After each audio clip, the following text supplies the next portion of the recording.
Welcome to the Cook the Books podcast by Tea with Coffee Media. I'm Tyler Wittkofsky, the president and publisher of Tea with Coffee Media. And I'm Kelsey Lovelady, the vice president of marketing. Back in 2021, we took our experience as independent authors and used it to create a publishing company with our friends. Our mission is to help other indie authors reach more and greater success. This podcast is dedicated to helping authors find the perfect recipe to create their books and their persona as an author. We talk about everything from plotting to character creation to marketing to using your life experiences to create your unique voice and stories. Welcome to the show. Welcome back to the Cook the Books podcast with me, Tyler Wittkofsky, and Kelsey Lovelady, the vice president of marketing. And we're back here today for a brand new episode of Cook the Books. This is episode 4 now. Yeah. Is it 4 or is it 5? It's 4. We did the first 2 by ourselves, and then we did episode 3 with Caitlin. Yes, we did. I can't keep track. I have no time is a weird soup. So Kelsey, how have you been lately? You're finally over COVID. Finally over COVID and, having to get back into the grind, possibly having to look at getting a day job because, bills and rent and capitalism, but that's life. Very nice. Well, a couple days ago was my birthday. So I'm the big 29 now, a year away from 30. Birthday. And then once I hit 30, we're doing a big birthday roast for me. We're just all my friends are going to get up there and roast me. And then I'm going to get up there and I'm going to roast all of their asses and just absolutely destroy them. And that's going to be my birthday present. That's going to be a good time. So, speaking of roasting, let's get into today's hot topic. So, catfishing in the writing community. So I'll kind of kick it off since this was my idea. Basically what's going on is there's this guy named Jordan who has been personality catfishing the writing community on Twitter. He's been using his status as a writer, somebody who's respected in the community, to hook up with these girls in the writing community. And he was emotionally trapping these girls, these women, I should say, because they're not girls, they're women. I mean, these are grown adults he's an adult as well, and he is emotionally captivating them only to break their hearts. One example that I know of was the person drove 12 hours to see this guy and he bailed, never showed up. I mean, how can you do that to somebody? I mean, outside of the writing community, Kelsey, this is a little bit of a personal question. Have you ever been catfished? I can't verifiably confirm whether I have or not. I can confirm that I've been ghosted at least a couple of times, so the chances that I've been catfished are relatively high. I've just never gotten the proof that I've been catfished. And I think you and I grew up in the same era where Omegle was a big thing and Uvu was a big thing. And I think there was a chat roulette was a big thing. And you could just get on there and just talk with people from across the globe, like just random people. And I actually met a girlfriend on there who I was 18 at the time, and she told me she was 16. She wound up being 13. Yeah. Oh no. So I've definitely been catfished. And so as soon as I found out, it was like I was like, done. Nope.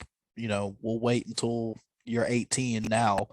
So, and it never worked out. But that's the thing, when you're lying to people, you cannot like, how can you expect to get away with it after crushing somebody's heart and using your status as a writer in some kind of or as anything, as the influencer in any kind of community to get these? I mean, that's just disgusting. It's a weird catfish persona to whip out to try to get sex, because like if you think about it, like if you think about what a catfish would do, I think most people would be like, oh, the Tinder swindler, let me pretend to be a millionaire with a private jet and more money than God and see how many women I get. But to specifically come up with a persona as an author to get sex, never heard of it before, but it was probably only a matter of time. Yeah. Yeah, I don't know how you think that you can get away with it, and I don't know how you can live with yourself at the end of the day. And this guy, that I know about, and that's not to say that there aren't other examples, because of course there are. But this guy was a serial offender. It wasn't just one person, it was multiple people that he was impacting. And, I think even going into catfishing, there was a situation not too long ago. I can't remember the exact name of the author, but basically, the author went by a pen name. And the pen name was, and their author persona was an African American female. Well, the person that was writing it was a white straight male.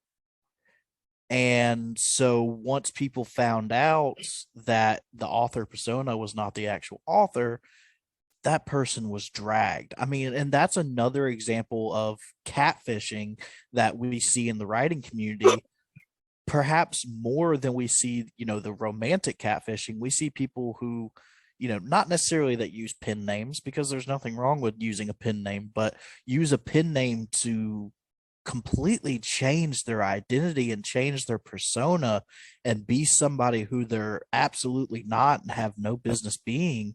I mean, what is your opinion on that?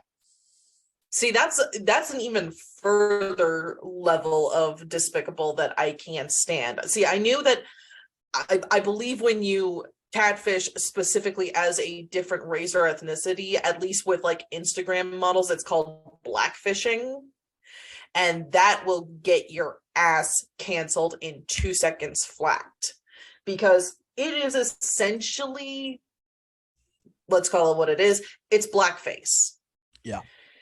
And even if this author who was pretending to be African American with their pen name didn't put on even like the fake tan that blackfishing Instagram models will do, you're still in a way performing in blackface. And that's like, there's no excuse for that in this day and age. This is welcome to the modern era where we don't accept BS anymore. Right. And, just to further your point about it being blackface, is this person in particular was writing own voice stories. Yeah. So, no. yeah, they were using their author persona to get away with being able to write certain things that they had no business writing about. And I think that's what not a lot, but that's what some authors try to do with their pen names, is they try to write about an experience that they don't have any real experience with.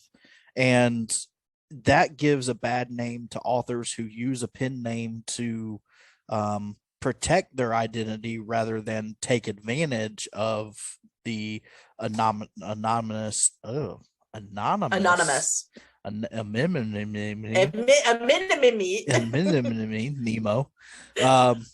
But that aspect of it, it's kind of like there's this thing that's going on in New York right now where people are taking advantage of the mask mandates and robbing stores, and it's giving a bad name to people who wear masks, because now it's like, okay, what do? We've got these mask mandate to protect people, but some people are taking advantage of it. And that's kind of the same thing with this pen name. Like, we've got the pen names to protect some people's identity. There are some erotica authors who have sensitive jobs that, it could be a teacher who teaches preschoolers that, that's not, they want to use a pen name, and that's fine. But then you've got people who are using it for the blackface reasons, and it's just like, why are you going to ruin something good for everybody else? Yeah. To the other authors out there who, like me and like Tyler, are of the Caucasian persuasion, stop writing about shit you don't understand. Yeah. Yeah. Because there are certain things that there's only, so much research you can do. Yeah. And it's never going to take the place of real life lived experiences. And more than that, like, history is written by the victors, the people who won the war, the people who are in charge, the people who are the majority. So even if you do the most extensive research possible, 9 times out of 10, that research is going to be from the point of view of the white man, who do not understand anything and will full lie to your face for the sake of power and money. Yeah, exactly. Yeah, so I think I need to calm down after this conversation, because like I'm getting kind of heated, so I need to go meditate. Let's take a quick break and jump over to a commercial. That's right, we have a commercial now. It's not a sponsored ad, but it's still a commercial. It still counts. So we will be right back over with our special guest, who we're not going to name just yet. But as soon as we come back, you'll get to see her beautiful face. And so enjoy the commercial.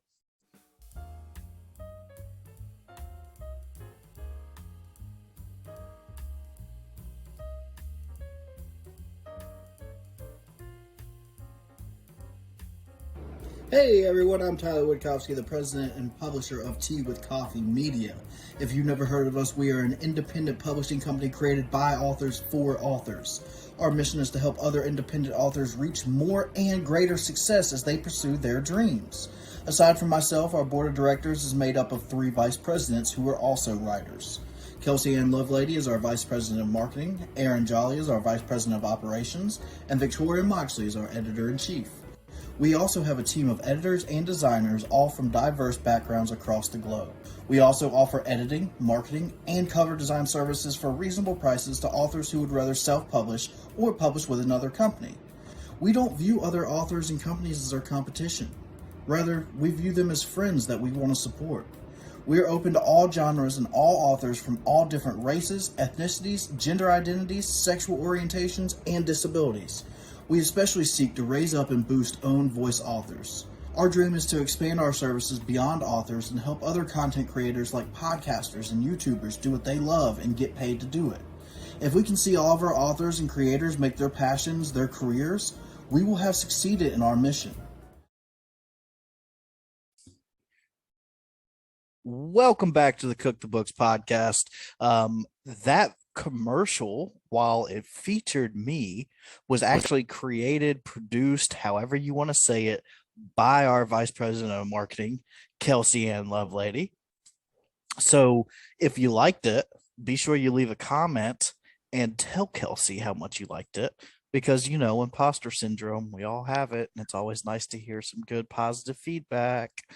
So with that being said, positive feedback, let's bring in our editor-in-chief, lead cover designer, Victoria Moxley. Victoria. Hi. She's here. I told you you'd get to see her beautiful face. So Victoria, Victoria, tell us a little bit about who you are and what you do for Tea with Coffee Media. I am our pale Mexican. I get the joy of working with all our wonderful editors. We have both lovely ladies right now that are doing amazing jobs. I get the joy of working on all our covers, which is always really fun. I've done a few for y'all. Yes. That's Yes. And she just redesigned the cover of Not Alone, which I've been dropping on my social media profiles, and it looks beautiful. I've got a great meme that I'm getting ready to share either today or tomorrow on my social media. So it just shows how great the cover is, though. So today's topic, Kelsey, do you want to introduce it and start off the conversation today? We're going to talk about how you handle writer's block. It is inevitable. All writers have to deal with it. So how the hell do you tackle it? How the hell do you get out of it? There are so many different ways. I'm sure we've got, a couple of different ways just between the three of us. But let's see if we can help you all find some solutions to get out of that shitty situation. Absolutely. We all know writer's block can be a bitch. So, Victoria, we're going to start off with you today. I'm going to put you on the spotlight. What is your go-to way for when you get writer's block? What do you automatically do to try to escape? Honestly, I think it just depends on the day and what I'm working on, because sometimes I put it down and I read my favorite book series. I know it's weird, but clearing out my head and then coming back to it helps. Music, obviously, playlists that make you think of your characters.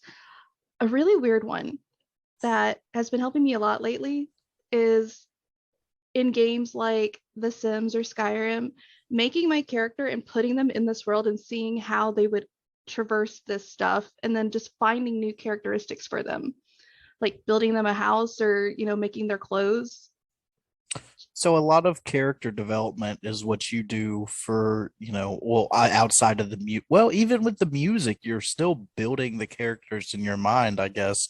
If you're anything like me, whenever I'm listening to music, I've got music playlists for each of my books, each of my projects, and they're all filled with different music, and I listen to them to get into that mindset of the character. So you do a lot of character development.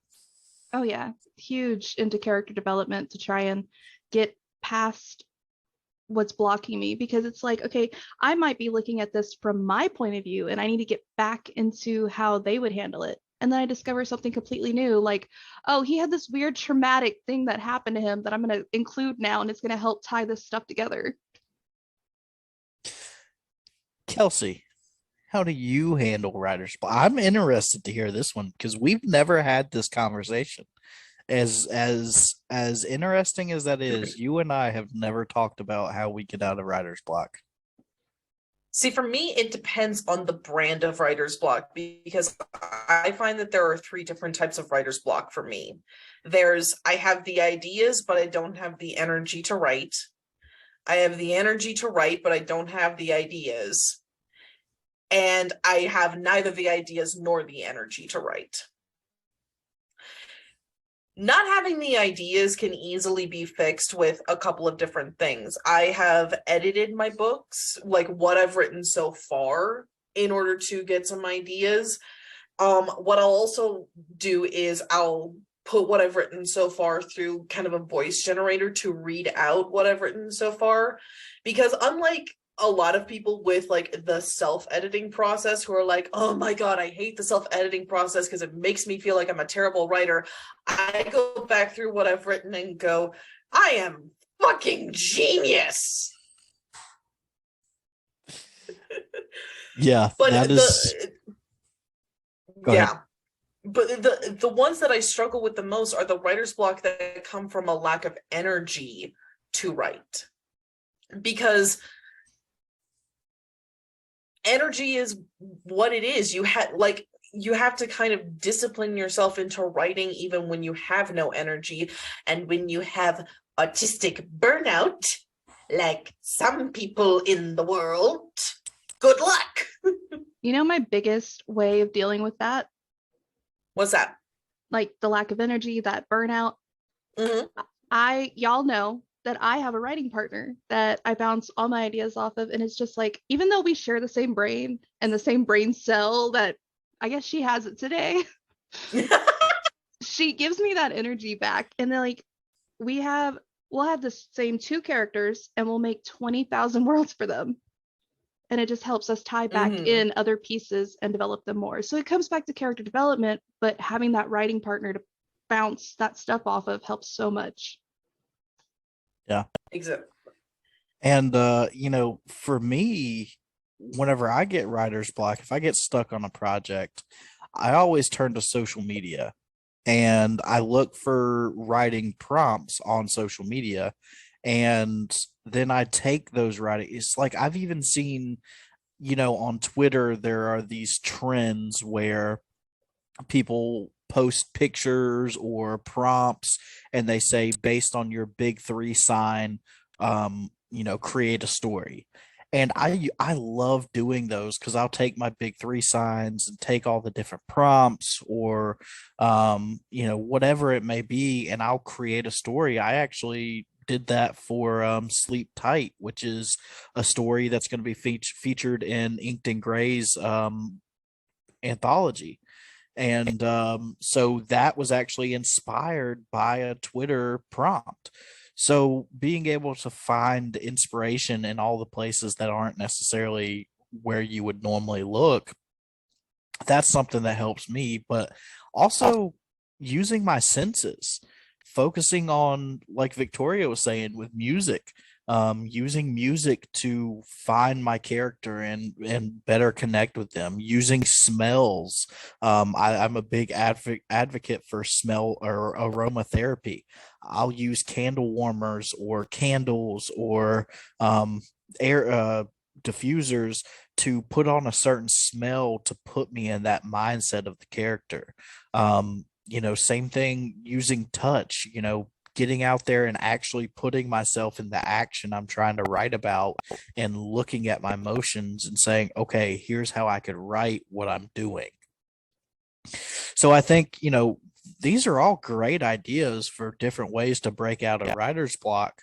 But I think Victoria brought up a really good point earlier. You know, what is the difference? And I know the three of us, I know for a fact, have all experienced burnout. So what is the difference in burnout and writer's block? Because there is a difference, right? Yeah, I feel like writer's block is when you're looking at it and you just don't know how to get to that next point. You just don't know what happens next. You're just having trouble with it. The burnout is like you actually feel drained just looking at the page. Like you have no energy to even get to the computer and work on it. And a lot of the times your burnout doesn't necessarily come from writing. Your writing can actually be a cure for your burnout. For me personally, and I know for you, Kelsey, and I know for you, Victoria, is a leading cause for burnout. Working in a environment where you're underappreciated, underpaid, Threatened to get stabbed. threatened to get stabbed. Exactly. In a work environment like that, it burns you out real quick and it impacts the rest of your life. It impacts your writing, it impacts your family, it impacts your everyday life. So Kelsey, why don't you give our listeners a little bit, for those who may be fortunate enough to have never experienced burnout? What is it like? You are probably the freshest, you and Victoria are probably the freshest one of us that have experienced burnout. Mine has been about a year and a half, 2 years ago, and I've been in a much better place since breaking out of that about 6 months ago. But it's a hard thing to break out of. So tell us a little bit about how it feels. What is that thought process that goes through your head? Yeah. So, like, to give some context to our listeners, because I don't think we've actually talked about kind of how we got here with my burnout. At least I worked for an insurance company in the customer service department for about a year and a half. And for a while, I absolutely loved my job. But then things slowly started to get bad as we kept losing people, because as you can imagine, turnover in a customer service department for an insurance company is very high, especially when all of the people in customer service are constantly being abused. So that is what ultimately led me to leaving that job very loudly, I might add. I kind of went nuclear when I left. But I kind of tried to push forward with writing even after I left that job. And I actually had to have an intervention with my friends. And I believe Victoria was present for that intervention, because I was very demanding of myself and the work that I was doing for the company, expecting myself to still function at, optimal level after being constantly abused at a job where I was treated like garbage.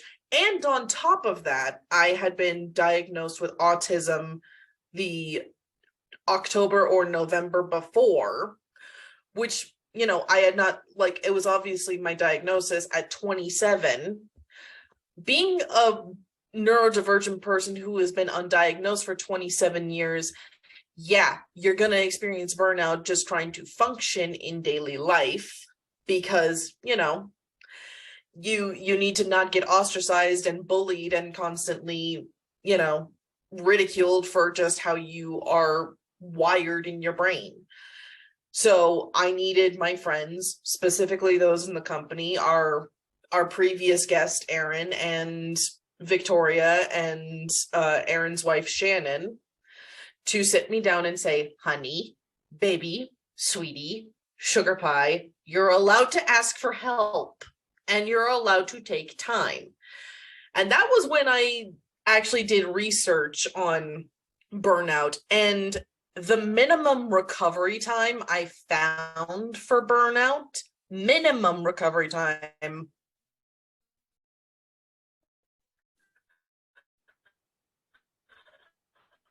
was 11 weeks.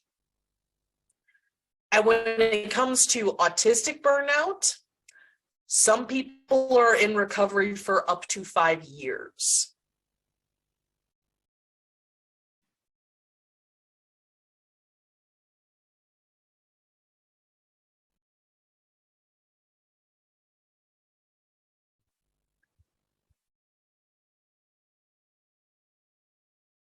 Tyler, I think you're muted.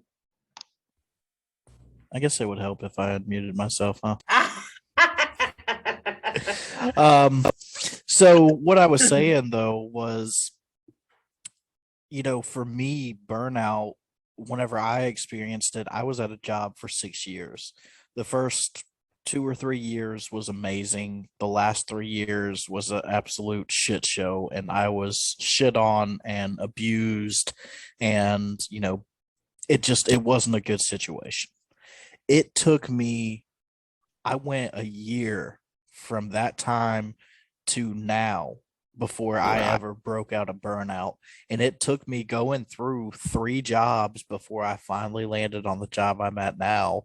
Before I could ever break out of burnout, I went through 2 jobs or 3 jobs, and each one of them I couldn't last through. I couldn't function. I couldn't stay focused and stay motivated. And the biggest thing for me was, while yes, not having a job is a very stressful thing because, like Kelsey said earlier, money, bills, capitalism, all that great stuff.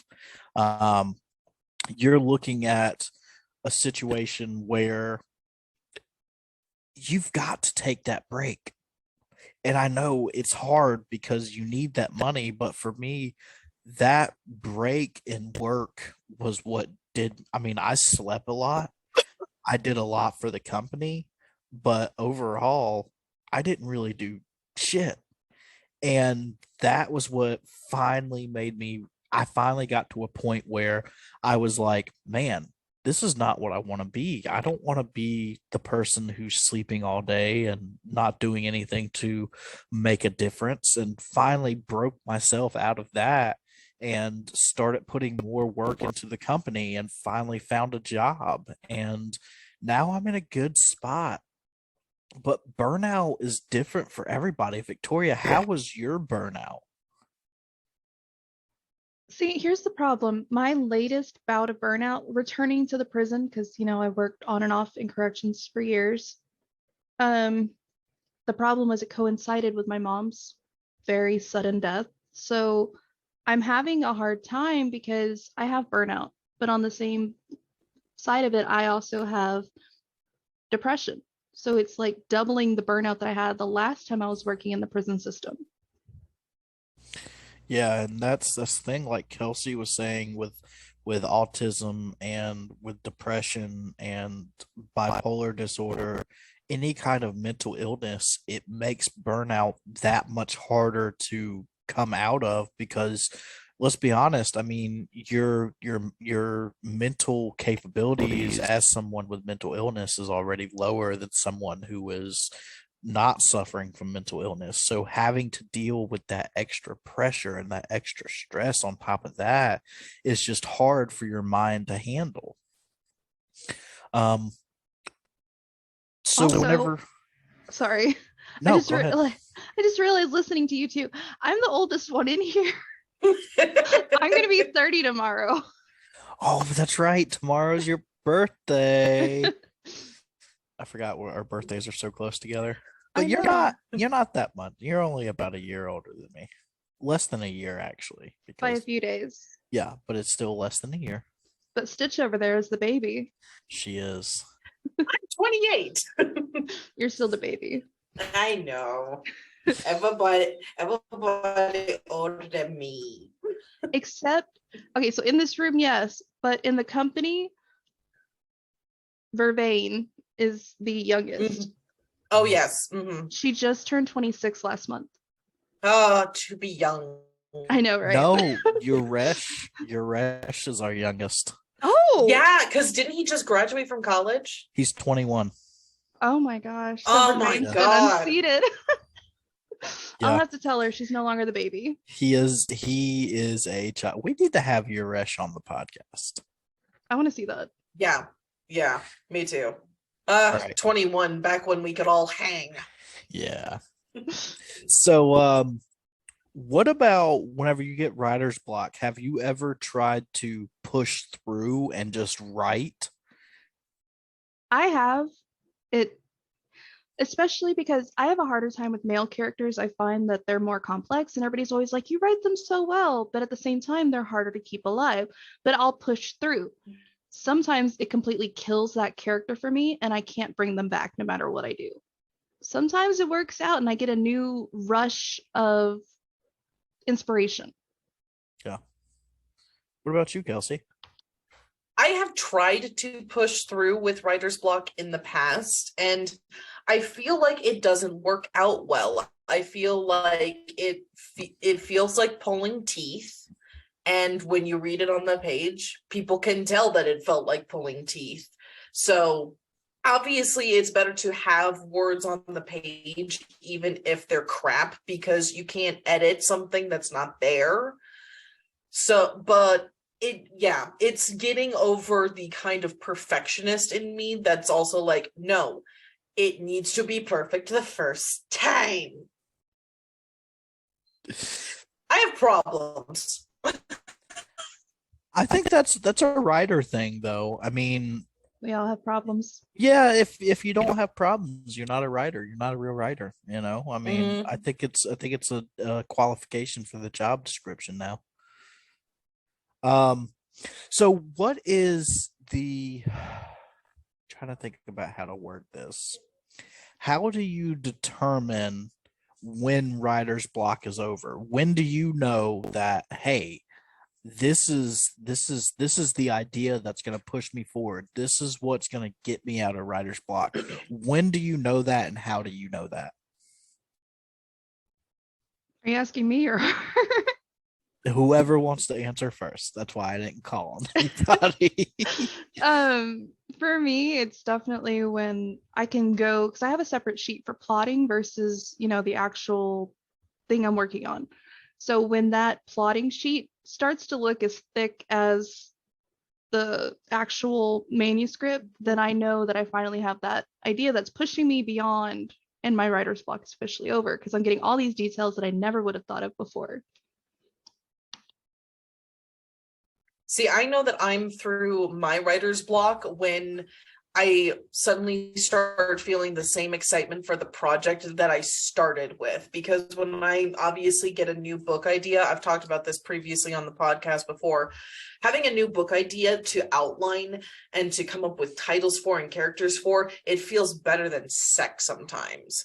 So if I feel like I'm having another orgasm, we know we're good. Kelsey, you and I need to write some smut together because oh yes, that is the only time that writing feels better than sex is when it's actually about sex. This is true. This is true. We need to work on that project I told you about during one of our meetings. The you know what? I actually have a character for that I just found a story about on YouTube that I now just want to bring her into it. Yes, we need to do this. We're You heard it here first. Victoria and Kelsey and Lovelady are getting ready to drop the hottest smut of the year. hot damn. I've got a lot of smut I'm working on. I'm trying to take back my old title from my RP days. In my little groups and indie scene, they called me the Smut Queen. Fuck yeah. Nice. Apparently I'm trying to take that title back because nothing I've been writing has been smut free. We need to have a smut episode, Kelsey. Yes. I love this. Yes, I approve. Yes, everything. Yes. Mm-hmm. So, back to the topic.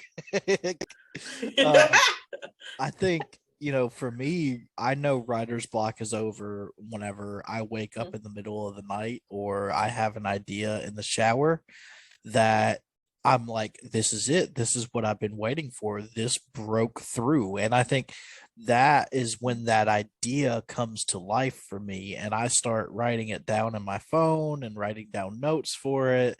And then I eventually get to put pen to paper or finger to phone and write my book, write my story. But, I think a really cool thing, too, is that I want to touch on is a little bit like Victoria said earlier in the podcast is co-writers. Does that make it easier to avoid writer's block? For me personally, writing with Kelsey, we're working on a story called Potent, which is a modern day telling of a Midsummer's Night's Dream over on in Titania. And we are writing that from a dual point of view. I'm writing half the book, Kelsey's writing the other half. And Victoria, I know you do that with Vervain. And so for me personally, it's easier to write that way because I get a break in between writing and then I get to go back and read what Kelsey just wrote. And I'm like, ooh, okay, so I know where I can go from here. And it just makes it easier to connect the dots because I'm not having to put everything together by myself and pressure it by myself. And I can bounce ideas off of Kelsey. What about y'all? I mean, is it kind of the same thing for y'all to avoid writer's block, or does it help at all with writer's block? So the way Vervain and I write, you remember in ITP, they talk about the wet daddy method? Yes. That's literally what we do. We write one paragraph. She'll write one paragraph. I'll write the next paragraph responding to that. Like basically RP, but wet daddy method is, so similar. And that's basically what we do. We RP it out, or we do the wet daddy method where we're like, okay, let's move it on to here. But then, she's immediately behind me and we're in the doc at the exact same time. So I'm not writing in it without her more than a paragraph, and same for her. Right. So for our listeners who may not be familiar with ITP, Kelsey, Victoria, why don't you explain the wet daddy method a little bit more, and maybe let's talk about, because Victoria is just out here talking about her wet daddy instead of explaining. Yeah, no explanation. But so yeah, give us a little bit more background about the wet daddy method. It was created by Jeanette and Allie from In the Pantheon, who are now owners, publishers of Rose and Star. So yeah, tell us a little bit more about the Wet Daddy method, because I think that's a cool method that kind of helps you with writer's block as well. So first, like a disclaimer, the reason why it's called the Wet Daddy method is this is specifically how Allie and Jeanette write Poseidon. Yeah, write Poseidon in the Pantheon. Hence, so that's how they write the Wet Daddy, because that's what Poseidon is in the Greek Pantheon. We didn't just decide and say, hey, we want a Wet Daddy. Yeah, we're not that horny that we're just looking for excuses to, well, you know what, I'm not gonna I take it all back. To be fair, smut writing can also be a good way to get through writer's block. Sometimes all you need is a good smut scene to try and build your way to it. That is true. So being horny can work out sometimes. Yeah, you either need to, yeah, if you're ever stuck in your storyline and you don't know what to do with your characters next, you either need to cause them emotional damage or they need to get fucked. Or that can be physical damage as well, and emotional if you do it right. Yes.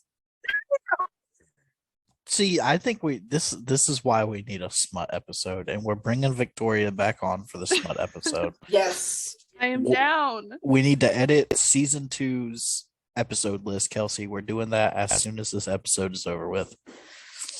Yes, that's what we're doing. All right. So, Kelsey, Victoria, any final thoughts on writer's block? Anything about it, how to overcome it, how you deal with it? Any final thoughts? The same thing I told Kelsey that we had our intervention on. When you have writer's block, it's okay to ask for help. Even if they're not your writing partner, just people you know. They don't even have to be writer friends. Be like, hey, I'm stuck. Can you listen to some of these ideas? Or how do you think I should get from point A to point B?